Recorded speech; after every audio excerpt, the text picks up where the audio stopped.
be back, Mama Kampala. Kulikayo. Thank you.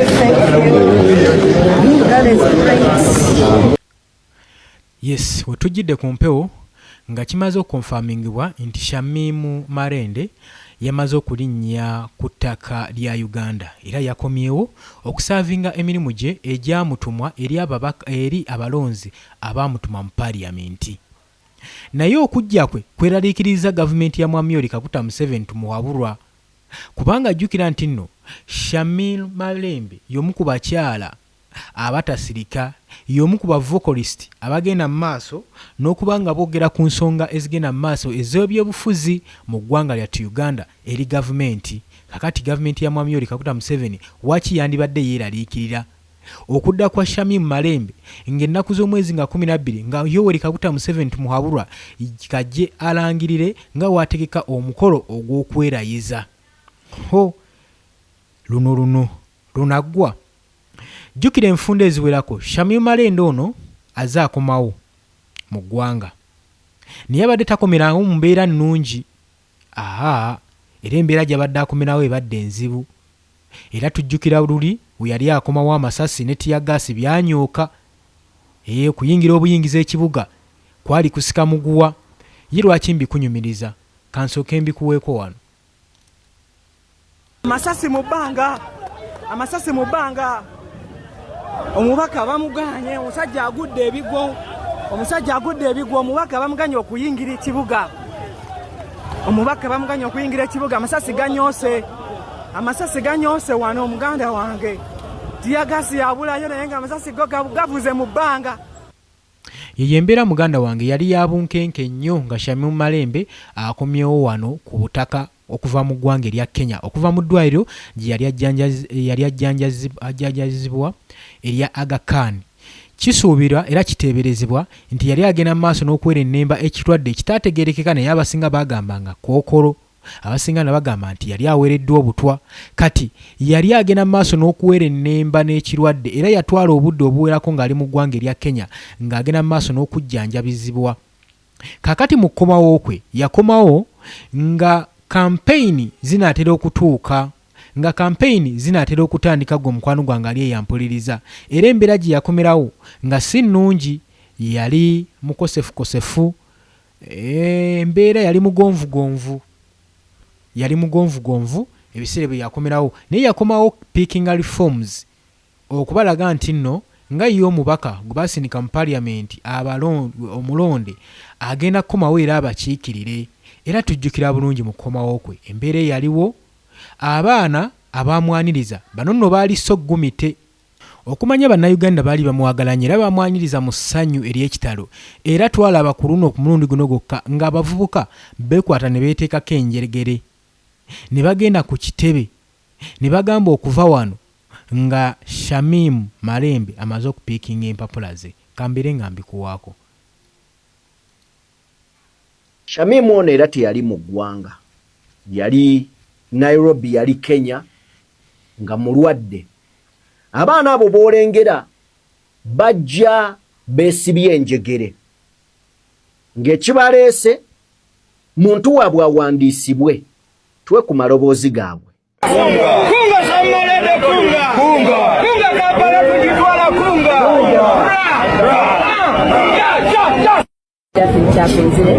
Abasinga gwe bamanyiga Mama Africa era ng'olunaku olwaleero nsaba muleme kuntunuulira mu kiti kyange wabula mundabenga Honorable Shamimu Marende kubanga nze nkomezaawo empapula ze era nga bazirisivize bulungi. Weewaawo tulina essuubi nti omubaka waffe akomawo. Njagala okubeebaza mwenna abantu b'e Kampala, mwebale kukwesiga, mwebale kutusabira era nnyongera okubagumya n'obbagamba nti omubaka agenda kuba ku matu era embeera ye weewaawo essaamu amaanyi. Era essaawa yonna ajja kubanga akomawo era ajje mwatandikire we yakoma. Okudda kwa Shamimu Marende kwali kuzitowa. Okumanya kwali kuzitowa nti n'amasasi gaavuga. Poliisi bwe yali egezaako mukwata. Awo bw'atyo bane njagala olabe okwo kwali kudda kwa Shamimu Marende ng'omukwano weeguli era bamukima ku kisaawe ng'olabira ddala banonya omuntu gwe baagala. Ndi musanyufu nnyo okuba nti olunaku olwaleero nkomyewo ku butaka nga ndi mulamu. Neebaza Mukama Katonda olw'okunzirisa obulamu. Awo nno oyo omukyala yayolesa omwoyo gw'eggwanga era we yali yakatuuka tujjukira bulungi nnyo teyafuna na budde buwummula.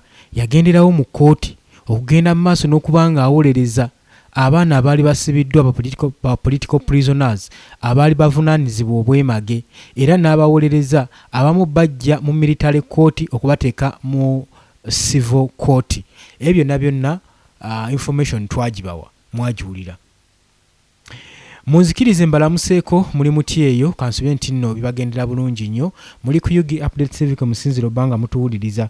Gwe natana tweyungako nkutegeeza nti kirira wansi waliwo ekigambo subscribe kikoneko oberenga otweyungako. Kakati kimaze okonfirmingibwa nti omukyalo ono Shamimu Malende yamaze dde okubanga alinnye ekigere kye ku ttaka ly'e Uganda ng'okulayira kwa Mwami Yoweri Kaguta Museveni obanga omukolo ogw'okulayira gujje gutuuke. Era kitaddewo ebibuuzo bingi.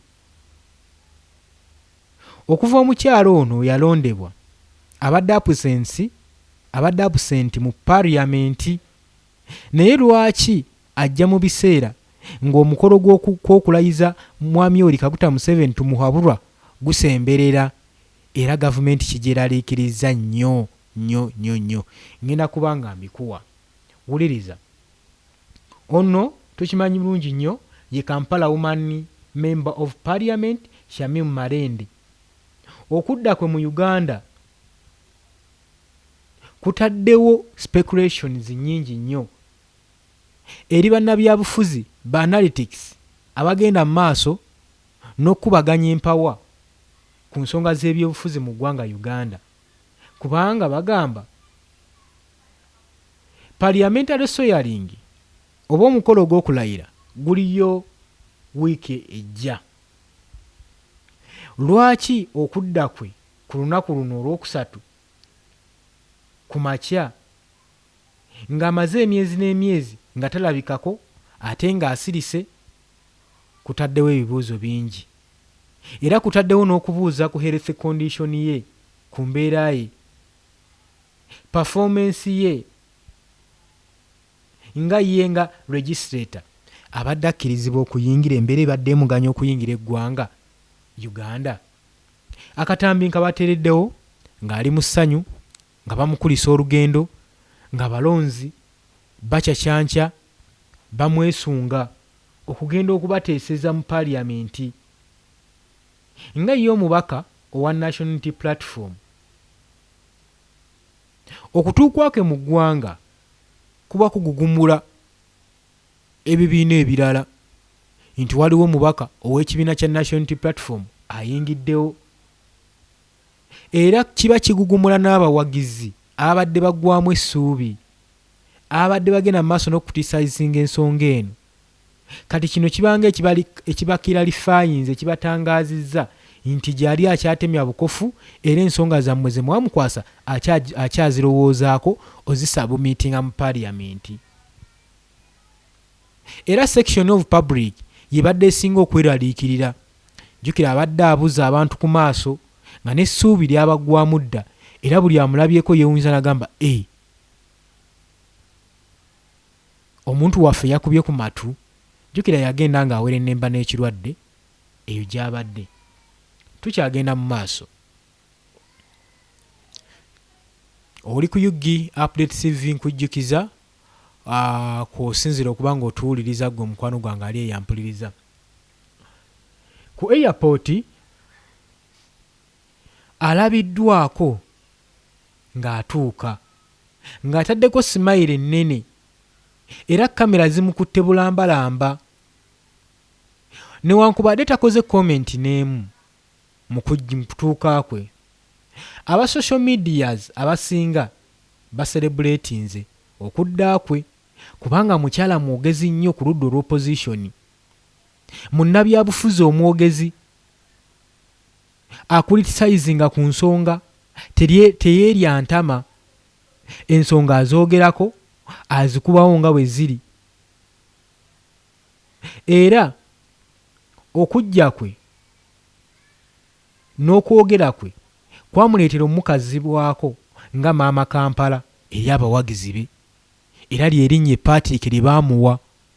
Maama Kampala kati akomyewo asobole okuba nga azoganya gavumenti, newankubadde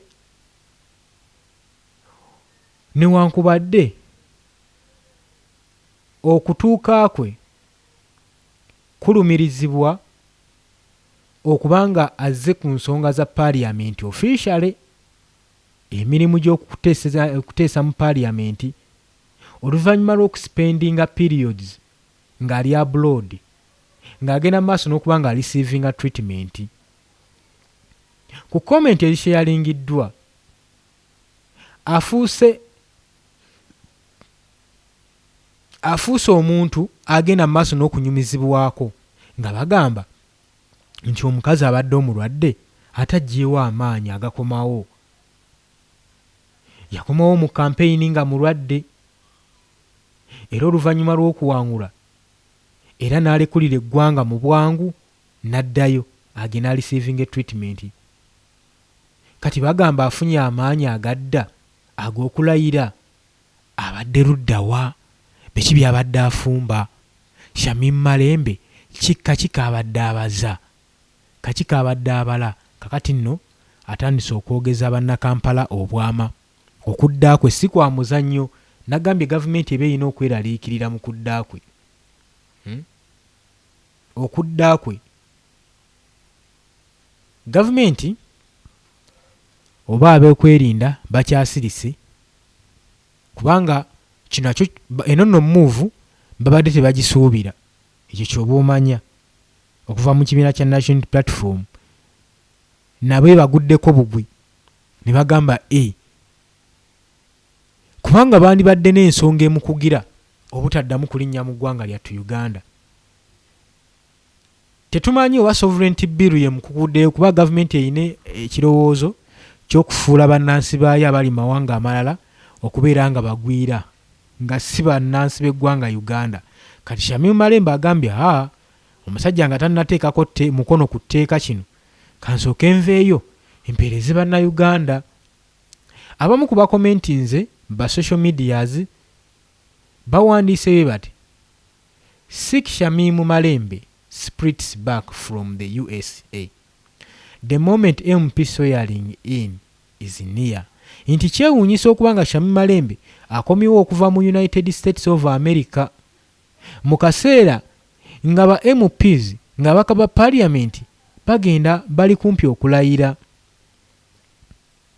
Embeera ya Shamim Malembe tugyogeddeko, era esigadde eri subjected eri public. Discussion zigenda mu maaso n'okuteesebwa oba yawona oba teyawona, ebyo ebiri ku mimwa gy'abantu. Kakati incidence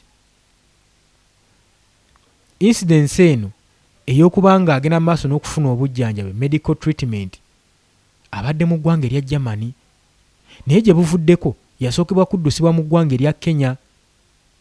Eyo n'adi meeting ogenda mu Aga Khan Hospital mu mwezi ogwa January omwaka 2025. Yakomawo okuva mu Kenya era kyattractinga national attention oluvannyuma lw'okuvaayo okulipotingibwa nti no yali amaze okudetainingibwa. Yali akwatiddwa ku kisaawe ky'Entebbe Airport, Entebbe International Airport. Yakwatibwa nga yakatuuka waati nga yakava mu ddwaliro, yajja awenyera n'okuwenyera ng'agamba no teluyinza musubwa. Mukyala ali determined nnyo era w'amaanyi, waba asazeewo okukola kintu akituukiriza. Kati ensonga yaki nkugamba nti gavumenti erina otandika okweraliikirira ku nsonga za Shamim Malembe. Kyonna kimuleese nekyaleese nekyafumba si muntu. Ate akomeddewo mu kaseera ng'omukulembeze w'ekibiina kya National Platform kajja atiisetiise gavumenti n'okulangirira n'obbabunya obufuufufu nti saa yonna yonna akomawo okuva gyali mu exile okujja mu Uganda, kubanga gyali teyagenda mu buwaŋŋanguse alina ensonga ezamutwala era mbwangu anaatera zimaliriza akomewo mu ggwanga Uganda.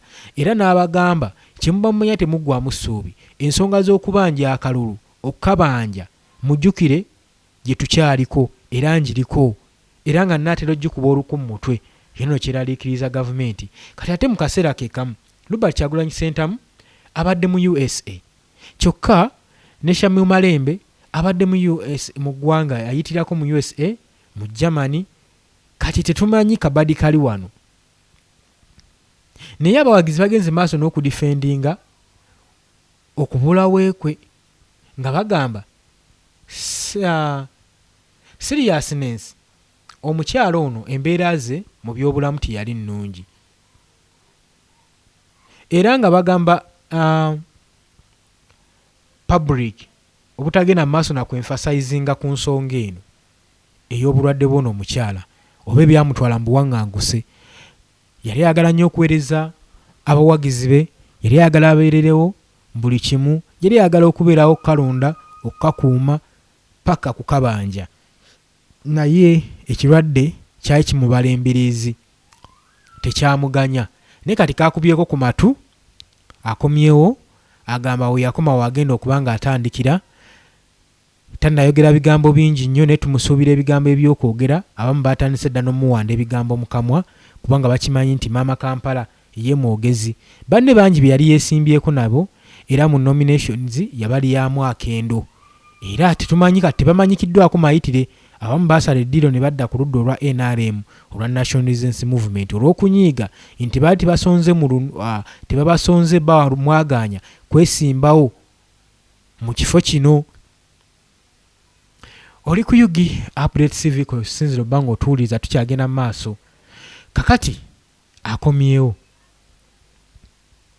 wabula ba criticism bagenda maaso n'okwogera abuzensi ye mu parliament, naddala amateeka gano ag'ettabbo nga gayisibwa mu Uganda nga tufollowinga re-elections nga ye Kampala Woman MP Marende afeesinze criticism nnyingi nnyo okuva mu bannabyabufuzi nemba commenters abagamba nti okubulawo kwe kwa affectinga nnyo representation mu parliament, nti okubula kwe mu parliament kuina effect ey'amaanyi kukutaddewo, kubanga nga wali omukyalo omwogezi bintu bingi bye yandiyogeddeko bye yanditaddemu eddoboozi oba awo ebimu tebyandiyise, era nga bagamba nti okubulawo kwe abuzensi ye emergency measure national debit era neeteeka bannayuganda ku staaka okusigala nga bali surrounding discussions nga bakola controversy statement eri ku sovereignty bill, kubanga bagamba frequent talk yali yeetaaga kwogerako ng'abakyala nga bano ne bavaayo ne boogera ku nsonga eno. Kati bannansi beebuuza lwaki aba akomawo mu kiseera k'okulayira. Osanga mu kaseera kano ak'okulayira kwa Mwami Yoweri Kaguta Museveni ye Shamim Malembe wagenda okuzanyira paati ye egenda okukakasa bannansi nti ali wamu nabo era waakubalwanirira, era n'ensonga y'okubulawo kwe si kudduka mu Uganda kubalekera kibambulira, nedda agamba ate kati akomeddewo mukadde akatuufu nga Mwami Yoweri Kaguta Museveni tumuwabulwa yeeteekateeka okwerayiza ate nga si ye mukulembeze mbu omulonde okusinziira ku bakommenters nga bye bagamba. Era bagamba singa Robert Kyagulanyi Ssentamu akomawo bw'ati ensonga zijja kuba zikyuseemu. Gavumenti kati yeeraliikiridde kukomawo kwa Shamim Malembe, kyokka ate erina n'okweraliikira kukomawo kwa Robert Kyagulanyi Ssentamu. Kulowooza lwaki? Wuliriza, tukyagenda mu maaso. Ebibuuzo bingi bibuuziddwa bireyizingiddwa eri MP ono ng'era agenda mu maaso n'okulisiivinga series ne benefits newankubadde abadde ng'ali absence.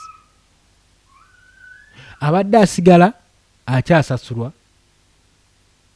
newankubadde proceedings ebbanga ddene ng'ali absent mu parliament. Kati abalonzi abasinga bannabyabufuzi kino ekibalumira. So ng'obulwadde bwe bwekuusa ku nsonga nnyingi nnyo, ekyo saanidde okuba nga okimanya. Era mu parliament asuubirwa okuba ng'agenda kulayira nga omubaka omulonde. Wiiki ejja nga Uganda egenda tandika okuba nga ereeta parliament empya, ng'ereeta new parliamentary terms. Kitegeeza nti waliwo alongside preparations okuva eri Yoweri Kaguta Museveni okuba nga ategeka okulayira kuno. Source okuva mu parliament zigamba ba MPs bonna abalondebwa basuubirwa okuba nga batwala off before formally assuming office. Basuubirwa bitwalayo nga tebannaba kuba nga bayingira offices. Naye terms za Shamim Malembe tezinabeera kuba nga ziri issued. Tannaba kuba nga avaayo akola official statement nga regardinga ku kujja kwe, ne ku plan kizayina, ne ku new parliamentary terms eziriwo ezateereddwawo. Tannaba kubeera nga apublishinga kintu kyonna eri mu balonzi be. Era basigadde n'ebibuuzo bingi bagamba omukyalo ono ng'akomyewo asirise nnyo nga si ye Shamira Malembe oli gwe tumanyi. Waliwo ebibuuzo bingi, ansa newankubadde zikyali ntonotono, naye nsuubira gye bujja mu maaso mujja funa ebyokuddamu. Kye tulina okukola ngaffe abalonzi tulina supportinga ki kye twalonda na kusuubira ebirungi bye twasuubira nga tulonda omuntu ono.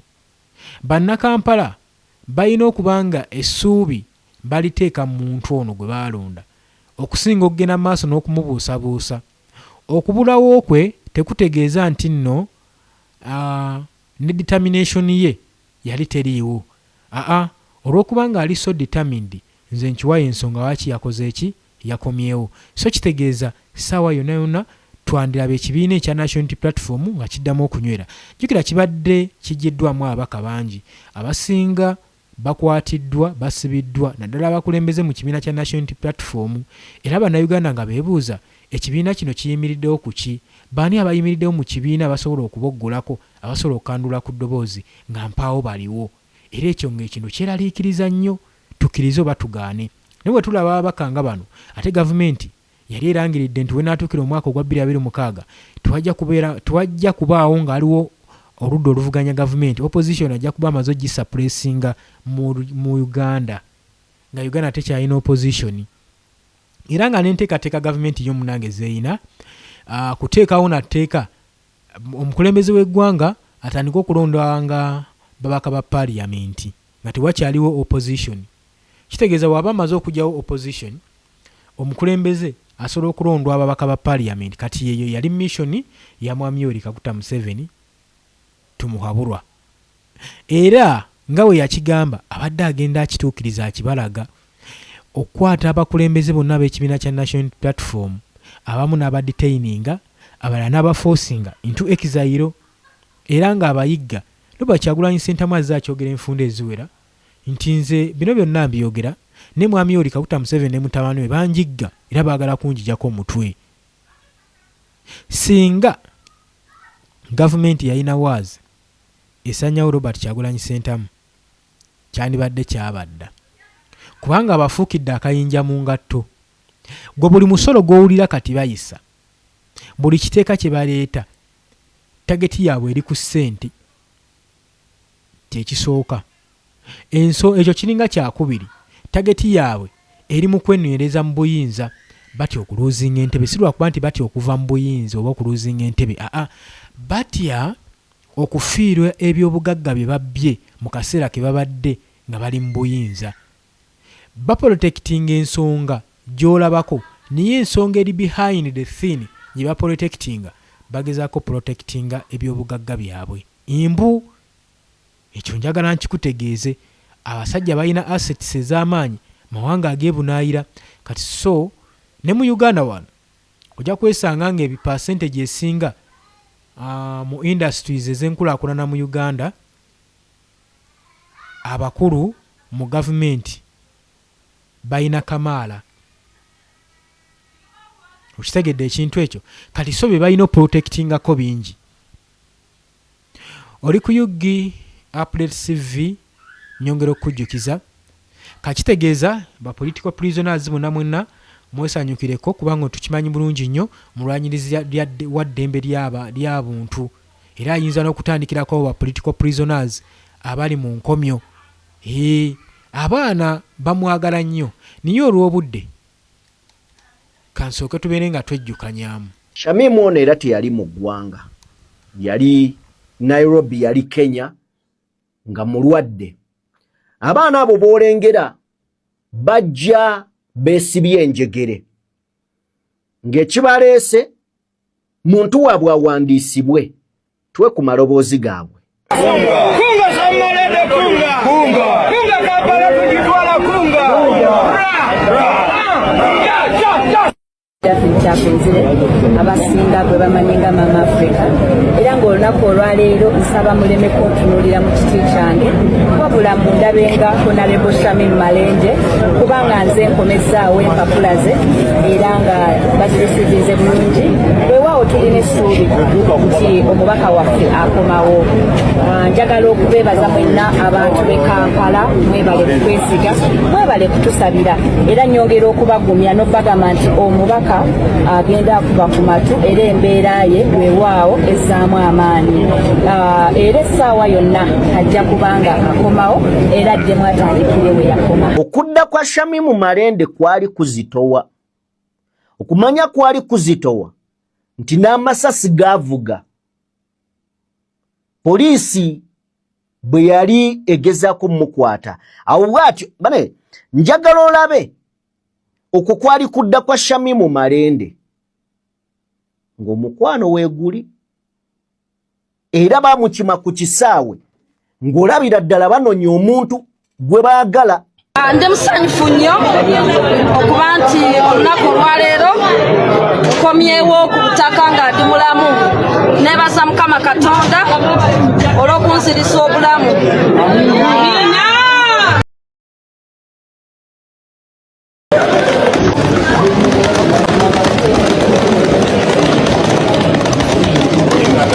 Well, be back, Mama Kampala. Kulikayo. Thank you. That is great.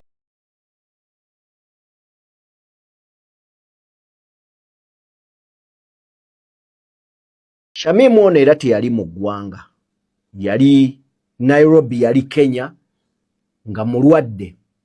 Abaana abo boolengera bajja beesibye enjegere ng'ekibaleese muntu waabwe awandiisibwe twe ku maloboozi gaabwe. Kunga Samalede kunga. Kunga. Kunga Kampala tugitwala kunga. Kyakunzire abasinga gwe bamanyi nga Mama Africa era ng'olunaku olwaleero nsaba muleme kuntunuulira mu kiti kyange wabula mundabenga Honorable Shamim Malenje kubanga nze nkomezaawo empapula ze era nga bazirisivize bulungi. Weewaawo tulina essuubi nti omubaka waffe akomawo. Njagala okubeebaza mwenna abantu b'e Kampala mwebale kukwesiga mwebale kutusabira era nyongera okubagumya n'obbagamba nti omubaka agenda kuba ku matu era embeera ye weewaawo ezzaamu amaanyi. Era essaawa yonna ajja kubanga akomawo era addemu atandikire we yakoma. Okudda kwa Shamim Malende kwali kuzitowa. Okumanya kwali kuzitowa nti n'amasasi gaavuga. Poliisi bwe yali egezaako mukwata awo bw'atyo bane njagala olabe okwo kwali kudda kwa Shamim Malende ng'omukwano weeguli era baamukima ku kisaawe ng'olabira ddala banonya omuntu gwe baagala. Ndi musanyufu nnyo okuba nti olunaku olwaleero nkomyewo ku butaka nga ndi mulamu nebaza Mukama Katonda olw'okunzirisa obulamu.